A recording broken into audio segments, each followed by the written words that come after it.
How to connect to Hotspot on iPhone. To get started, first of all go ahead and open up the Settings application on your phone. Once you're here, tap on Wi-Fi.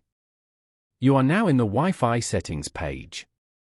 From here, you can connect to Wi-Fi, view available networks, and manage settings for joining networks and nearby hotspots. Go to the Network section and tap on a hotspot network from there. Hotspots allow you to connect devices like laptops and tablets to the internet using a smartphone, cellular data, or a public Wi-Fi network. Type in the hotspot password over here and then tap on Join at the top right corner. As you can see, you have now successfully connected to this hotspot.